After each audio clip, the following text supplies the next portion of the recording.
کر سکتے ہیں۔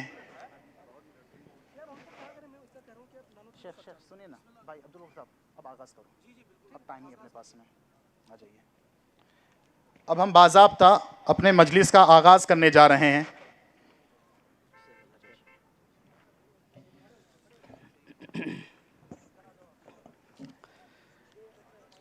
السلام علیکم ورحمۃ اللہ وبرکاتہ۔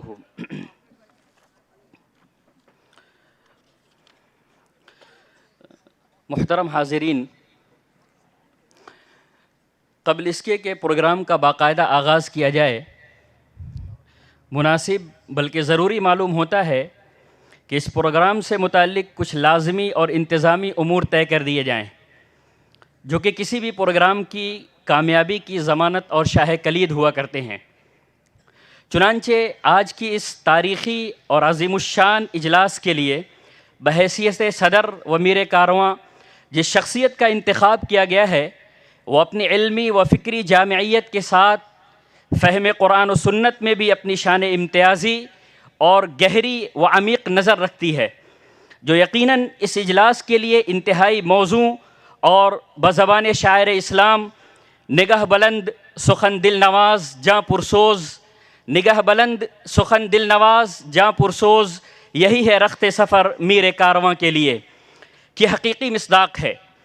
جس سے میری مراد مفکر اسلام و مفسر قرآن حضرت مولانا خلیل الرحمن سجاد نعمانی صاحب دامت برکاتہم العالیہ ہیں۔ ہم حضرت والا سے مؤدبانہ التماس کرتے ہیں کہ آپ ہماری اس گزارش کو شرف قبولیت سے نواز کر ہماری ہمت افزائی فرمائیں۔ چمن کے ہر شگفتہ گل سے جیسے پیار ہے سب کو، چمن کے ہر شگفتہ گل سے جیسے پیار ہے سب کو، سر محفل صدارت آپ کی تسلیم ہے سب کو۔ حضرات، اس اجلاس کی خوبصورتی اور حسن میں چار چاند لگانے اور اسے بحسن خوبی منزل مقصود تک پہنچانے کی راہ میں سنگ میل کی حیثیت ایک مہمان خصوصی کی ہوا کرتی ہے، جو کسی بھی اجلاس کے لیے مایہ افتخار ہوا کرتا ہے۔ آج کی اس بزم میں بحیثیت مہمان خصوصی ہم نے جس شخصیت کو مدعو کیا ہے، وہ علم و تحقیق کی دنیا کے ایک تابندہ و درخشندہ ستارے کے مانند ہیں،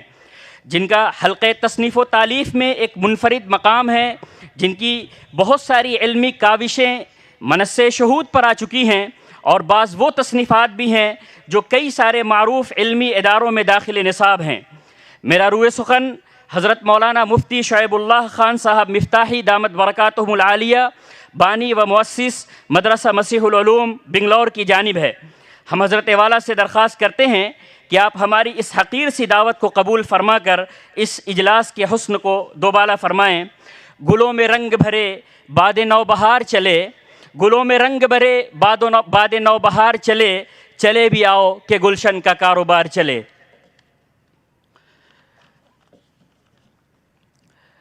امیر احباب جمع ہیں درد دل کہہ لے، امیر احباب جمع ہیں درد دل کہہ لے، پھر التفات دل دوستاں رہے نہ رہے۔ صدر محترم، مہمان مکرم، معزز خواتین و حضرات، آج کی اس پر رونق و پرکیف شام میں اس خوبصورت، حسین اور تاریخ ساز پروگرام میں ہم آپ سب کا استقبال کرتے ہیں، محبت و عقیدت کے پھول نچھاور کرتے ہیں اور آپ کے لیے سراپا فرش راہ ہیں، اور اہلاً و سہلاً مرحبا کے کلمات کے ذریعے سے ان لمحات و ساعات کی مبارکباد پیش کرتے ہیں۔ اے باد صبا کچھ تو نے سنا مہمان جو آنے والے ہیں، اے باد صبا کچھ تو نے سنا مہمان جو آنے والے ہیں، کلیاں نہ بچھانا راہوں میں ہم پل کے بچھانے والے ہیں۔ محترم خواتین و حضرات، آج کی یہ خوبصورت محفل جو سجائی گئی ہے، جس میں دنیا علم و معرفت کے آفتاب و ماہتاب گویا کہ اتر کر ہمارے روبرو تشریف فرما ہیں، جن کی جلوہ نمائی اور وجود بامسعود کی برکت سے یہ شام انتہائی حسین بنی ہوئی ہے۔ یہ وادی بے آب و گیاہ کبھی تیرہ و تاریک اور ظلمت کدہ بنی ہوئی تھی، بقعۂ نور میں تبدیل ہو گئی اور اپنی قسمت میں نازاں ہے۔ نگاہ یار جسے آشنائے راز کرے، نگاہ یار جسے آشنائے راز کرے، وہ اپنی خوبی قسمت پہ کیوں نہ ناز کرے۔ ورنہ تو کہاں میں اور کہاں یہ نکھت گل، کہاں میں اور کہاں یہ نکھت گل، نسیم صبح تیری مہربانی۔ خواتین و حضرات، ان تمام جلوہ سوانیوں اور نگاہوں کو خیرہ کرنے والی رونق کے پیچھے جو کچھ ہے وہ ہمارے مشفق و مربی حضرت مولانا خلیل الرحمن سجاد نعمانی دامت برکاتہم کی توجہ، ان کا سوز دروں، دعائے نیم شبی اور شخصیت کی وہ مقناطیسی جاذبیت ہے جس کی وجہ سے خلق خدا کشاں کشاں وارفتگی کے ساتھ پروانہ وار کھنچتی چلی جاتی ہے، جن کی ایک صدا پر انسانوں کا سیل رواں ٹوٹ پڑتا ہے۔ وگرنہ تو جس دامن کوہ میں آپ اور ہم حاضر ہیں جس دامن کوہ میں آپ اور ہم حاضر ہیں، در حقیقت یہ وہ سرزمین شور اور کوہساروں کا سلسلہ ناتمام ہے جہاں پر انسان تو کیا چرند و پرند بھی زیست کی خاطر مرغ بسمل کی طرح تڑپیں۔ یہ اس بندے خدا کی خلوص و للہیت اور دین حق کی تبلیغ و نشر و اشاعت کے تئیں ایک کڑھن، ایک تڑپ اور قلب سوزاں کی تپش و حرارت ہے جس نے اسے مجبور کر دیا کہ ایک ایسی سرزمین کو اپنی تحریک و عمل کا مرکز بنائے جو دنیا کی رنگینیوں اور ایمان سوز، اخلاق سوز اور حیا سوز تہذیب و ثقافت سے کوسوں دور ہو، جہاں یکسوئی اور انہماک کے ساتھ ہر قسم کی خارجی فتنہ سامانیوں سے الگ تھلگ ہو کر وہ تجدیدی و اصلاحی کام انجام دیا جائے جس کا آغاز رحمت دو عالم صلی اللہ علیہ وسلم نے صفا کی پہاڑی سے کیا تھا، جس کا صرف اور صرف ایک نعرہ تھا کہ قولوا لا الہ الا اللہ تفلحوا۔ ان بندگان خدا کو جو اپنے معبود حقیقی کو فراموش کر کے ضلالت و گمراہی کی نہ جانے کن وادیوں میں بھٹک رہے ہیں، جو ایک سجدہ حق کی گراں باری کی وجہ سے نہ جانے کن کن دہلیزوں پر جبہ سائی اور جبین نیاز خم کر رہے ہیں، ان بندگان خدا کو ان کے رب کے حضور لا کھڑا کر دیا جائے اور ان کی شکست کشتی کو طوفان بلاخیز سے نکال کر امن و سلامتی اور کامیابی و کامرانی کے ساحل مراد پر لنگر انداز کر دیا جائے۔ حضرات، یہ وہ فکر ہے جس کی تطبیق اور تنفیذ کی خاطر حضرت والا دامت برکاتہم نے آج سے تقریباً 2 دہائی قبل اس چھوٹے اور گمنام سے مرکز کی خشت اول رکھی۔ اس وقت جو لوگ موجود تھے وہ کبھی نگاہ تصور سے بھی یہ باور نہیں کر سکتے تھے کہ وہ ننھا سا بیج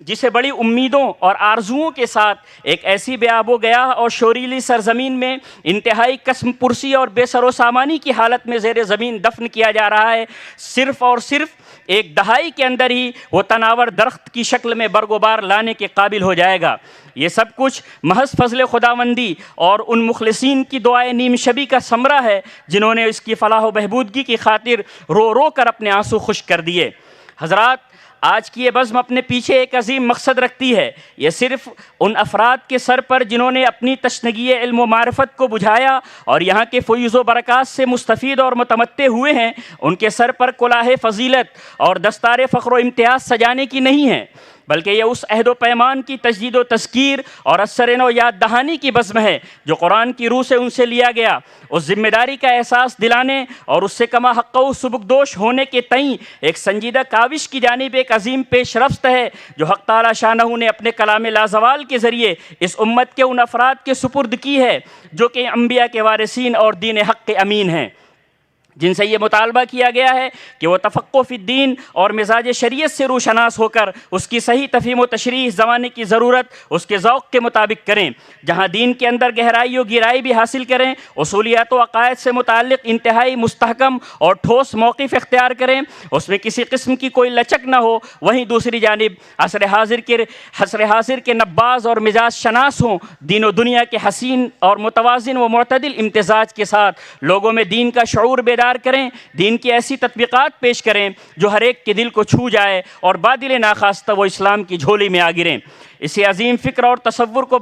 بروئے کار لانے کی خاطر حضرت والا دامت برکاتہم نے ہر طرح کی آسائش و آرام کو تج دے کر اس گوشے تنہائی میں ان افراد کو تیار کرنے کا بیڑا اٹھایا۔ ابتداً اس کی جو حالت تھی وہ میں اکیلا ہی چلا تھا جانب منزل مگر، میں اکیلا ہی چلا تھا جانب منزل مگر، راہ رو آتے گئے اور کارواں بنتا گیا کہ مصداق تھی۔ پہلے ایک مرکز خانقاہ نعمانیہ کی شکل میں قائم کیا گیا جس میں حضرت والا دامت برکاتہم کی تربیت اور محنت و جافشانی کے نتیجے میں بندگان خدا کی ایک بڑی تعداد اپنی تشنگی بجھاتی رہی اور آپ کے فیوز و برکات سے سیراب ہوتی گئی، جو کہ بحمد اللہ آج تک اسی آب و تاب کے ساتھ قائم و دائم ہے۔ اسی کے پہلو بہ پہلو علمی و فکری تربیت کی خاطر کئی سارے ادارے بھی منصہ شہود پر لائے گئے جن کی تفصیلات اور تعارف انشاءاللہ آپ حضرات کی خدمت میں پیش کیا جائے گا۔